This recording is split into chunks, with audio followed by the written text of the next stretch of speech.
My name is Cole Allen. I am the Criminal Justice Policy Analyst at the Oklahoma Policy Institute. We are a nonpartisan, nonprofit think tank. We advocate for data-driven, equitable, and fiscally responsible policies to benefit everyday Oklahomans. I'd like to thank this committee again for inviting me to speak today, Representative Williams, Chairman Humphrey. Nice to see you again, Chairman, after yesterday. So, as Colleen said, we have a very long history in our state of long sentences, and that has led to a very high prison population at multiple points in our history, even in the past decade, being number one in the world, number one in the country. And so we've come a long way, but there's still a long way to go. And so today I'm going to talk first about sentencing in Oklahoma, cover some of the same information as Colleen, but dive a little bit deeper into how we determine when and how people are released from prison. And then I'll go into the costs to the state of these long sentences. And then I will cover parole as a potentially effective cost reduction policy, but then go over some data that shows it's being underutilized in our state.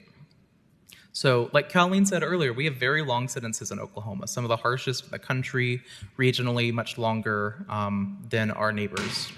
And so what helps mitigate that somewhat is what we call indeterminate sentencing, which refers to the uncertainty of when someone will actually be released from prison based on their sentence given out by the judge. Some states have very set-in-stone sentencing, but we find that they often have much shorter sentences. So Oklahoma, we have very long sentences, but there's a lot of wiggle room or flexibility that can help mitigate some of the cost of that. So in Oklahoma, someone is sentenced to prison, and so they have to serve a mandatory minimum amount of time. For most crimes committed after November 2018, that's 25% of the sentence. There are some more crimes, things that can change that. I'll go over that on the next slide. But generally, 25% of the sentence is what we're seeing right now. And after that, someone is eligible for release from prison, either through parole eligibility at the Pardon and Parole Board or through earned credits. So we refer to parole eligibility as a front-end release mechanism, meaning that it can kick in at the towards the beginning of the sentence. But these earned credits, which are distributed and tracked by DOC, take time off the back end or the ceiling of the sentence as a back end release mechanism.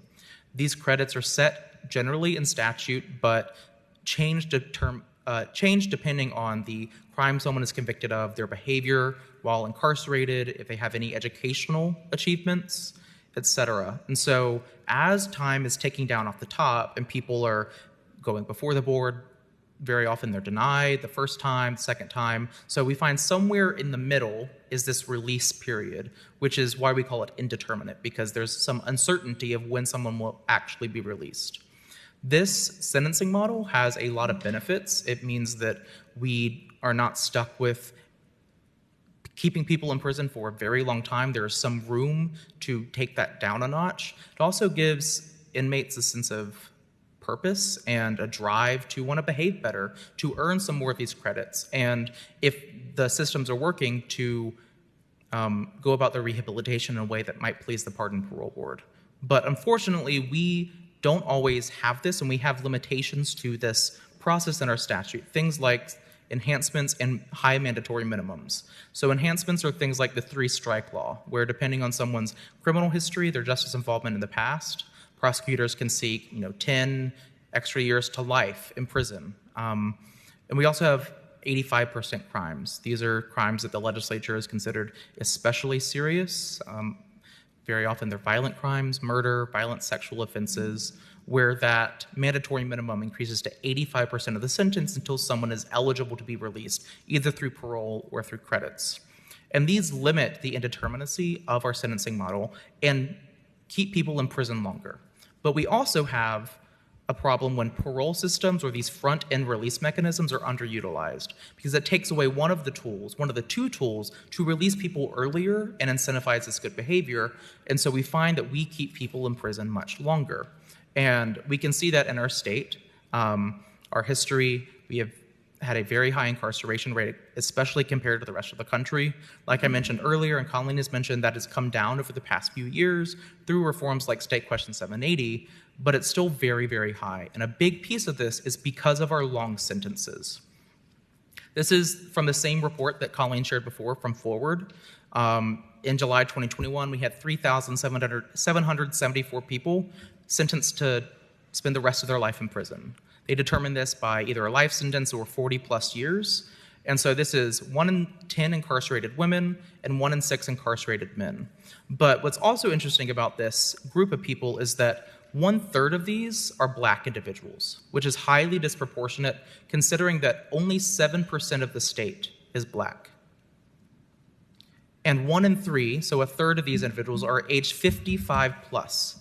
Nationally, we see that prison populations are only about 15% 55 or older, and so that is more than double for our long and life sentence population. This costs a lot of money to keep people in jail for a very long time. Jail and prison, I should say. And so these cost taxpayers billions of dollars. Like Colleen mentioned earlier, cost on average about $500,000, $455,000 to incarcerate one person for 20 years. This is a weighted average taken on that uses DOC data on the sort of breakdown of facility type and the cost of incarceration. And when we look at the entire population of people serving 20 plus years, that comes out conservatively to $3.7 billion and over 20 years. And these are July 2021 numbers. And I estimate that that will increase over time because of health costs, specifically for our aging prison population. We can see that since 2013, so over the past decade, the health cost budget, the healthcare budget for DOC has risen almost 75%. And this is not strictly due to inflation. That plays a part in it. But in 2013, healthcare made up about 11% of DOC's budget. Now it makes up about 16% of the entire budget. And they've attributed this to, in part, the aging prisoner population. Older prisoners cost a lot more money to provide healthcare for. Healthcare in prisons in general is more complex, can be more severe, and cost more money than someone in a general population might cost to treat. And this is especially true for our aging prisoners. Yes. Is that actual healthcare cost in corrections in 2023? Yes, and this probably is not even a complete number because, so this is 112 million, a little bit more than that in 2023 just for DOC's healthcare budget. But we also see things like about the same amount of money for OU Health's indigent care system, which covers some of the uncompensated care that incarcerated individuals treated at OU Health would also take up. And so this is probably not even fully representative of the amount of money that we as a state are spending on incarcerated individuals for healthcare. That slide where it showed 55 and above, what percent of our population is that? So it's about 1/3 of the lifers, the life sentence. And so we are working with DOC to get updated numbers on the prison population, but I can tell you nationally, prisoners 55 plus make up about 15.7% of federal and state prisons. And so we're working with DOC to get an Oklahoma specific number on that. One of the things that I see is that if you're 30 years old and you get a 20-year sentence, it's one thing. If you're 65 and get a 20-year sentence, the cost of incarceration is going to be dramatically higher. Absolutely. The other thing is, I think when you're at the later ages of life, that we should look at health, quality of health, and also behavior, and look at taking some of that cost burden off of the state and letting people back out conditionally or whatever to where that we're not bearing that burden like we have, because it doesn't make any sense to keep really sick people that aren't dangerous, even though we were mad at them 20 years ago, and they're not even capable of doing much anymore. So, I mean, do you know of anything in corrections that looks at that as a condition for reduction? Absolutely. There are parole mechanisms for that, and I can talk about that in a second. But reminding me of a set I do want to bring up. Between 1980 and 2017, we've seen an over 6,000% increase in our prison population age 50 and older. The population as a whole was only increased by 487%. What's the reason that old people getting bad? It's not even necessarily that old people are getting incarcerated when they're older. It's that, in the 80s, 90s, early 2000s, these really tough on crime, lock them up, throw away the key statutes. Like you said, people are incarcerated when they're younger and spend the rest of their life in prison, and that adds up over time. Eventually, we're going to have people sentenced when they were 19 who are now in their 70s, and it just adds up over time. And so this makes up a huge proportion of the DOC budget, and thus what taxpayers are paying. Well, I think we really need to revisit that health care cost, because that seems like that's awful. Yes. What do we have, 22,000 people in prison, and it's costing us what's that number? 112,000. Or 112 million, sorry. Yeah, $112 million for 22,000 people. Some of them aren't that sick. That's not all the population. That's a part of the population that's going to see Correct. healthcare. Do you have any numbers that would show what transportation? I suspect we pay a lot of ambulance back and forth that we probably, if we would get our violence under control, that we might save a lot of money on ambulance transports, I believe. I don't have those numbers specifically. They might be represented in DOC budget requests, but I think DOC would be the person to ask for that. I'll see what I can do for you. And so the problem with this is not only are we keeping people in prison for a long time and costing a lot of money, but this places people in danger. And so this committee is well aware of the risks of overcrowding in our prisons. Like you were saying, violence in prisons goes up when prisons are crowded. And the longer we keep more people in prison, the more likely we are to overcrowd our prisons. It's dangerous for our staff, our inmates, not only physical health, but also mental health. The risk of getting a communicable disease goes way up when overcrowding is present. But this doesn't really have any public safety benefits. We know from years and years and years of research that long sentences, high incarceration rates are not at all associated with better public safety outcomes. In fact, we find very often that these long sentences and high incarceration rates are correlated to more violence in the state. And so we are. Let me ask you this. Yes. On the long prison sentences that are given, I guess, by juries, or are we talking about bench trials? It is a mix. It's both. It's plea deals. It's placed by if there's an enhancement that the prosecutor asks for, the judge can hand that down. If a jury decides that they want something, it's a mix of all of these. Well, who's generating the energy for longer sentences? Is it the judge, the DA, jury? I believe Colleen can speak to that real quick. It's really the statutory ranges that are required. So if it's like a murder charge, you're required to sentence either death, life, or life without parole. So that you can't give a number sentence unless it's a second-degree murder case. So like there's just a lot of restrictions on the ranges that people can give depending on the crime. And then if there's enhancements, like Cole was saying, it can go from a 0 to 20 range to a 2 to life range with one prior. Yeah, and so this was especially a problem because there were some restrictions, but also there was a lot of discretion given to judges and prosecutors for these sentences. House Bill 1792, which was passed this past year, goes into effect in 2026, sets a sort of sentencing matrix. It breaks down all the crimes, all the felony crimes. I know that there's some concerns about whether or not that will increase our incarceration rate, so we have time to look over it. But that is one of the first attempts to sort of lay this all out in a way that we can predict more, at least. So what's the net effect of that legislation?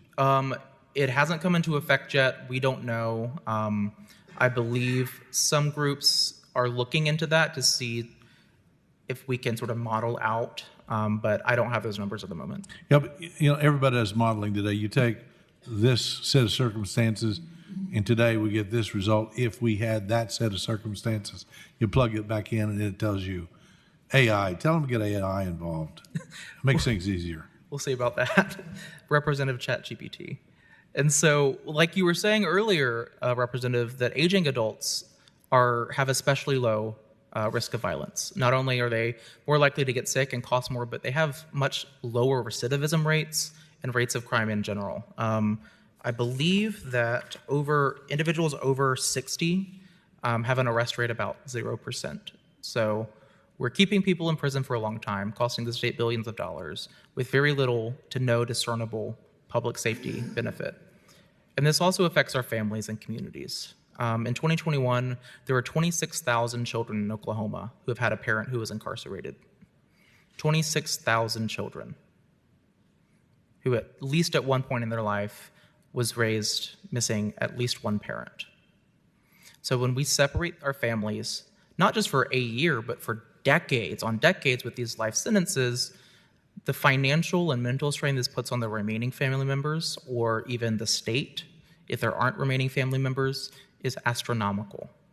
A lot of research shows that family members with loved ones who are incarcerated have very similar mental and physical health outcomes to them, similar stressors and stress levels. But when we keep people locked up, we also hurt our workforce and our communities. I know that there's a lot of discussion in this building about a workforce shortage. And we spend a lot of money in our corrections system to train people vocationally, educationally. But if we keep them locked up, they can't use that. People can't get jobs, they can't reunite with their families, and can't actually contribute to our tax base and our communities. This isn't helping anyone. And so luckily, we have parole as a method and a mechanism to ease this burden on our correction system, on our communities, and our families. But it only works if it's used effectively. So parole decisions, like Colleen said, are made by the parole board. And so the board is tasked to impartially investigate eligible cases to determine if release from prison would be in the best interest of the public. The Constitution empowers the board to grant parole for nonviolent cases, but if it's a violent case or a specific set of nonviolent cases, it has to ask the governor. It will make its recommendation to the governor for that parole decision, which is very unique amongst the rest of the country. Only Oklahoma and California have this level of the governor's involvement in the parole decisions. The rest of the states have moved on beyond this and find generally that their parole systems are much more efficient and effective at getting people out of prison. So that's in California. That's kind of both ends of the spectrum when it comes to policy approaches. The other states that you see that have a different solution there, do you see two or three that it's really working effectively and efficiently that we could look at to see how that would impact Oklahoma? Yes, I have those stats in a few slides. But off the top of my head, Mississippi, Wyoming, South Dakota all have more effective parole systems than we do. Most of us never want to fall in Mississippi because they're down at the bottom with the rest of us. Yeah, and so even Mississippi has higher grant rates than we do. Can I ask you, have you looked at any models that bypass? So I advocate doing another level, so we have maximum, medium, minimum, community level. I say do a community level and return back to a GPS.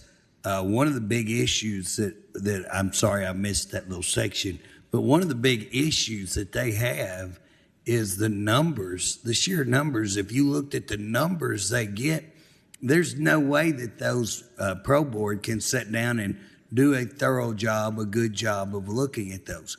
If we went to a model where I'm talking about that we use the GPS, we put those who are eligible out in the community working, they're drawing their good time, so they're getting off quicker, they're in the community. If they mess up, we can bring them back quicker. We don't have to have all of the things because we just return them to higher security.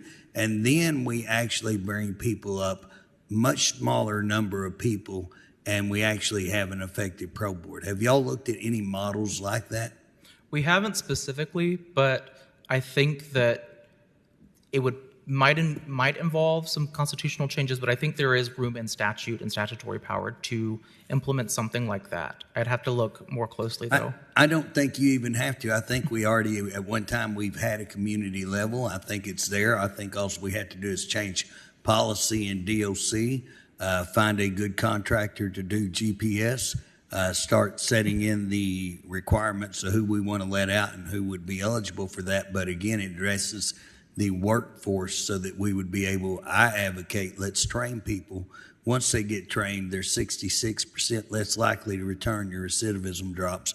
And so if we would train people, put them out on a GPS monitor, that would avoid, and then those people who are in this long time, that's not going to be eligible for that program could be the people that they would have more time to actually have longer hearings on, to actually look at their paperwork more and be able to make better decisions, and a lot more time invested in those decisions. It's just something I want to throw out there that y'all might think about. Yeah, I do believe DOC has recently made a report on their workforce release program. I'd need to look more into specifics before I could I think testify on that. There was one report today that I saw that was advocating for more work release programs that we've seen kind of removed, and they're advocating put those back, in one of the few times that I actually agree with this administration. So, absolutely. So I think that is, if that's a solution you're interested in, that might be an avenue to look to build upon. But speaking of statute and what the legislature can do, in terms of parole, the legislature has regulatory authority. And so Colleen mentioned its role in setting the makeup of the board, but it also determines who's eligible for parole in the first place. So for most types of crimes, that is after individuals complete 25% of their sentence. For crimes after 2018. But we also have a sort of enhanced version of legislative regulation in the form of administrative parole. This really has sped up the process since we implemented it, where it has some more regulations and requirements. So you have to substantially comply with your DOC sentence plan. You can't have a number of infractions in the past years, and neither the DA nor a victim can object to your release on parole. But what was interesting about administrative parole is that the legislature used the word shall. The board shall grant parole to individuals who meet these requirements. And we see a much higher grant rate compared to general parole. And I think that might be a way that the legislature can build upon when we look at broader parole schemes. And Representative Williams, your question about individuals who are sick or aging, we do have parole options for those through medically frail and aging prisoners parole. They can be, some individuals may be eligible for these, but we find that they are much more rarely used and not granted very often. Specifically around aging prisoners parole, the eligibility for that is limited to nonviolent offenses almost entirely. And the behavior aspects of it are also more limited. So we find, I believe it was 18 individuals have applied for it according to docket data from the Pardon Parole Board. About half of those have been granted. And so when we use parole, we can lower the cost of incarceration and enable positive reentry. One of the Parole Board's missions and visions is to ensure that individuals who are released will be released effectively and positively. This also frees up bed space, saves state funds that would otherwise be spent on incarceration.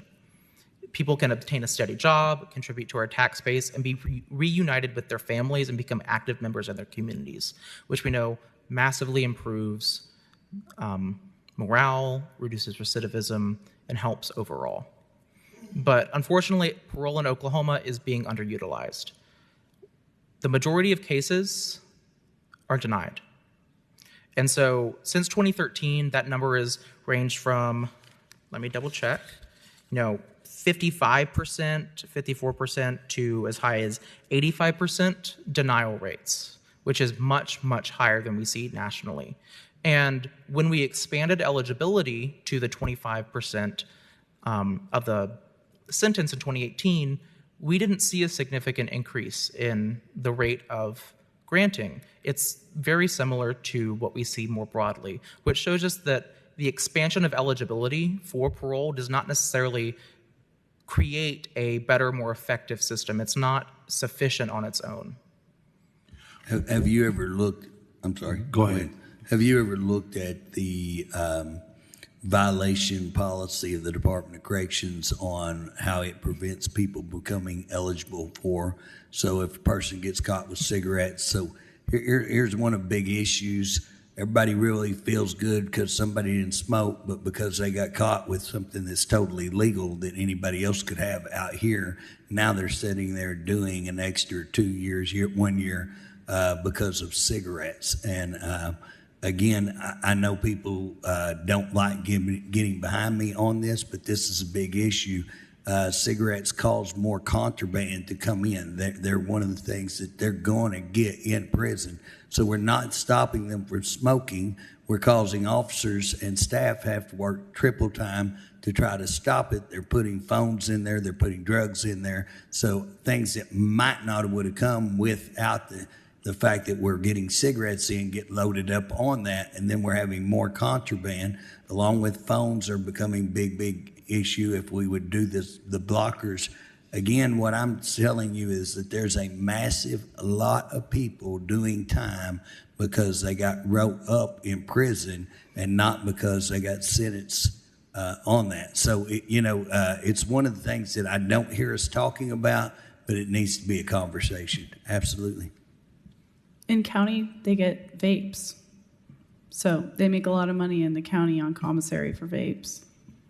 Absolutely. We could do vapes. We could do cigarettes, if they want to sell them, and we could put that back into the canteen fund and have some education on what cigarettes do to you. I'm all down with that. But we don't need to be extending 6 months, 1 year for cigarette use that is totally legal on the street. These are grown people. So just something that I want to throw out that you're always bringing great facts and good numbers. I'm just trying to throw some things at you that are things you might want to look at and say, hey, this is something that's causing our population to stay much, much longer and making them ineligible for parole because they have these write-ups or whatever. Absolutely. So Go ahead and answer, and then I got a question. Oh, yes. So we've actually been in contact with DOC to try to get just more broad data, but part of what we are trying to get is information on those infractions to determine how many people are being kept or denied parole. We've been told that that is confidential data, which I understand, but the legislature is interested in that. That might be something for a loft report to look into to get really the nitty-gritty data to determine how much work. Can I ask you a question? You ever taken an Atoka paper? Oh, come again? You ever taken a Atoka paper? I have not. No. You need to reach out. On a Atoka paper, about the only thing in the paper is who got arrested for what happened in the county jail, who got what. So for the DOC to say that things are confidential, they're so full of crap. I can't hardly stand it. The thing about it is that the things that they say are confidential now, they used to put out on a deal called Facts at a Glance, and it used to be public information. I'm so sick of them saying that. I'm hoping they're listening. But anyways, I just want to say that that's total bull hockey, and that we need to be able to get that information. That's why they're a public agency. That is public information. We're not asking the information on the violation. We're not asking for that detailed. How many violation reports did you do? How many of these? For them to say that is just, it's just unbelievable that a state agency is getting away with that kind of act, and I want to call them out on it. We'll do a better job of calling them out tomorrow. So I do want to be clear. We have asked really for individual level data, which we were told is confidential. So more aggregate stuff might be easier for them to release, but I don't even know if they track it. I know there's been general issues with DOC tracking data, especially with the move to the ICON system. Yes, Representative Williams, I'm sorry. What I'm looking for a compelling reason for us to deny parole. If we're worse at that than any other state, there's got to be an issue there. What is that issue? Kyle, I want you to come up. I don't know. That is what we are trying to figure out as well. I don't think that we have worse people, more violent people in our state than other states. But when you look at the Constitution and statute, there is very, very little regulation or guidance from the legislature on what the Pardon and Parole Board has to consider or how it makes its decisions. It has the power to do so in the Constitution, but the legislature has very rarely used that power beyond setting eligibility for parole to actually moving to a place where the legislature is saying the parole board must consider these things, and here's how this plays into the decisions that you make. So what you just said is you don't have any idea. Okay. No one does. Colleen. They put into, Kyle's going to correct me, but they put into their administrative rules that they have to give a reason now, and the reason that they most frequently give is the facts of the case. Like they felt that the facts of the case were egregious and that they don't want that person to be free again. I mean, that's my understanding from the folks that I talked to. Kyle, you want to comment on that? So I'm not going to dispute if that's the most commonly cited reason. I don't have the data on that. I will say that the one thing that's really universal across the board is misconducts, recent misconducts within the last year. Those are, from my own experience, usually unanimously denied. The ones that are denied on a split vote, it's kind of hard to even identify a pattern because different board members may end up on different sides of different decisions.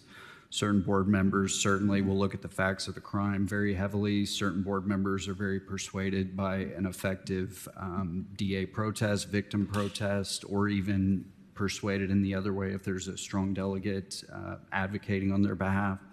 But I would say misconducts are, in my experience, the most common one. Well, just a second, Mr. Chairman. One of the things that is I look at trends, and we've been talking about trends here.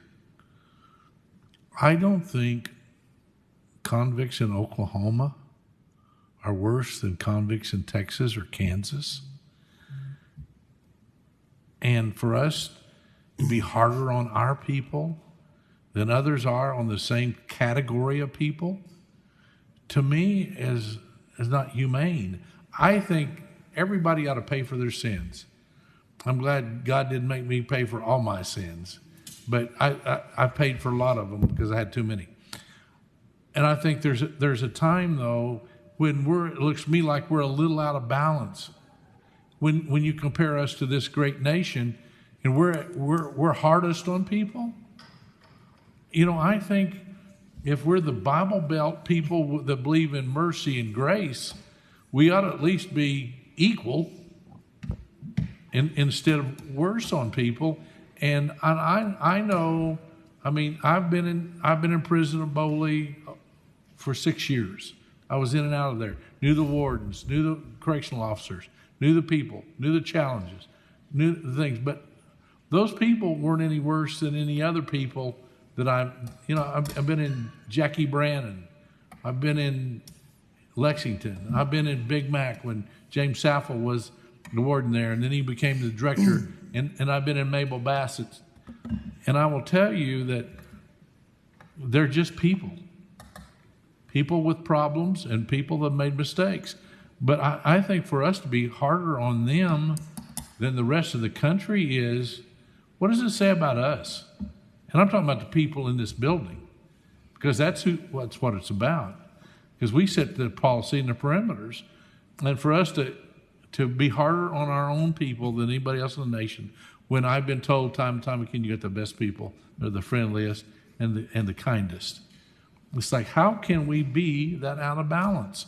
And I'm not expecting you to defend or explain anything. It's like, but help us find a way to be fairer to people. And I understand that there are two sides to every story, and some people don't want to have any mercy or grace, and the others that are begging for it. I understand there's a balance there. But we shouldn't be so out of balance in comparison to other states that it's that visible. I mean, help me, you Colleen, and help me understand why we're like that, and let's see if we can modify it, because we're talking about our people. There are people from Seminole County that are in that statistic. Can I jump on Yes, real Mr. quick because Chairman, I go got to ahead. go. I got to go take a call in just a minute. But I want to see if any of y'all are aware. There's a recent ruling. I think the inmate's name was Lowe, in that it was that the staff was targeting him with contraband, with write-ups, with all of that. They actually tried to get charges filed on him to give him an extra 20 years. The court in McAllister ruled that it was targeting, and basically the DA there filed an appeal, and the appellate court ruled in behalf of the judge. Are y'all aware of that case? So again, those are the things when we're talking about these misconducts. What happens when you're employed in there, or what happens if you're an officer, you can get mad. I have been mad at. They can make you mad because you just get upset and you start targeting. And again, I'm not making excuses for officers. I'm just saying that that's the way it is. And so we really need to take a look at the misconduct process.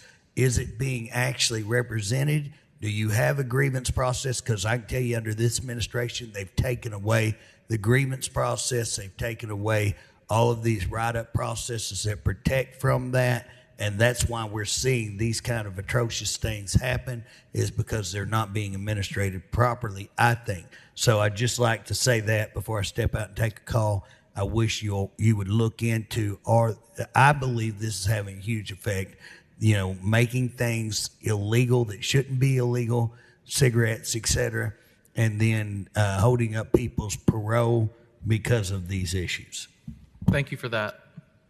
And one point that Colleen did mention about the cases, the facts of the case being egregious, I do want to point out that from the docket data that we see on individual level votes for nonviolent offenses, the board is approval rate ranges from 19 to 32% for nonviolent offenses, where I would imagine the facts of the case are much harder to be egregious than in a violent offense case. But I do think Chairman Humphrey is very right that knowing what is going on with DOC, specifically the policy around infractions and how that is impacting not only who's eligible for parole, but then on the back end, knowing how the parole board is and is not taking that into consideration into their decisions is very important. And so yes, long way to say Oklahoma as a state is doing a lot worse than a lot of the rest of the country. Mississippi, South Dakota, Wyoming doing much worse than us. I was raised in Alabama, so we constantly pointed to Mississippi as, at least we're not them. I think Mississippi is saying at least we're not Oklahoma in this situation. And so when we have such low approval rates for a parole, we keep people in prison for much longer, we keep families apart, we increase costs, and it limits the benefits of this indeterminate sentencing model that I mentioned at the beginning, that is a way to mitigate having such long sentences, is a way to incentivize good behaviors, is a way to ensure that we're not overloading our prisons with people who don't need to be there. If we're not using this one of the two tools available to us, this isn't working properly, it's not balanced, and people are staying in prison for too long. We are keeping people until their earned time credits release them, and again, expanding eligibility for parole alone is not sufficient. Until the legislature can do something around setting clearer guidelines or even regulations around how the parole board is to make its decisions, what it has to weigh, and what is actually in the best interest of the state and public safety, I think we're not going to see much progress if we just keep expanding eligibility without putting regulations and rules behind it, like we see with administrative parole. And so because of this, we really need to look into the investigative and decision-making process of the Pardon and Parole Board. What rules and standards are the investigators held to? How does that affect the parole board members' decision-making? We talked a lot about DOC guidelines. What are their internal guidelines on infractions, but also on compliance with recovery plans, with rehabilitation plans, because that is one way to deny someone administrative parole, which is really the most effective and only surefire way someone can get out on parole early. And then finally, I think this body and what we're doing today is examining the extent of the legislative regulatory power on parole decisions, not just for the board, but also for the governor, because that is listed in the statute and the Constitution as a power of the committee, or the power of the legislature. So thank you so much. If you have any other questions, I'm happy to answer them. I have a question for the three of you. I have a lot of stories because I'm old. So a few years ago, I've known this kid since he was 16, and he's 50-some, so I've known him for a while. He went through some bad circumstances. His wife got in a car wreck, got addicted to painkillers, and spun her life out of control. It's still a mess. He was doing well raising their only child, and then meth happened. And he wasn't dangerous, but he's foolish. And drugs make you foolish. So he was wanted, and I hope he's not watching. I'm not going to give you his name, but he was wanted in Lincoln County, Pottawatomie County, Seminole County, Pontotoc County, and he was looking at going to prison. And for some reason, I decided he's not dangerous. Let's give him a chance. So I got involved in the court system and got involved with attorneys, and we came up with a plan, if you will. It had to be adopted by the court, and he had to agree to it. He had to go to church. He had to do some work, which is self-improvement type work. He had to be accountable. There were like 5 or 6 different conditions. And of course, he had to honor his probation, parole, whatever his category was if he didn't go to prison. He was looking at 10 years, and then when you reduce that down, I don't know what that really means, 2.5, 3 years. But if I'm looking at 2.5, 3 years in a penitentiary, that looks like forever to me. And so we reached the agreement with the court system, and they said, okay, we're going to let you do this, but if you fail, it's 15 years, not 10. And so one of the conditions was that he had to go to church. I don't know that he'd ever darkened a door in his life. So that's first Sunday morning. I wasn't going to church, the same church that we wanted him to go to. So he called me from the parking lot and he said, I just can't go in. I've never been in a church before, and I just can't go in. Now, this is a 50-year-old guy saying this.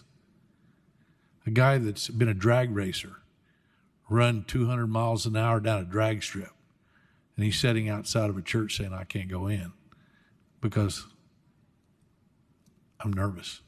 He said, my daughter will be back next week. She's in California with my parents. I'll go next week. So the next week he went. And then I thought, if I'm going to expect him to go, I probably need to go too. So I started to go to church with him. It was the beginning of a walk with him out of darkness into light.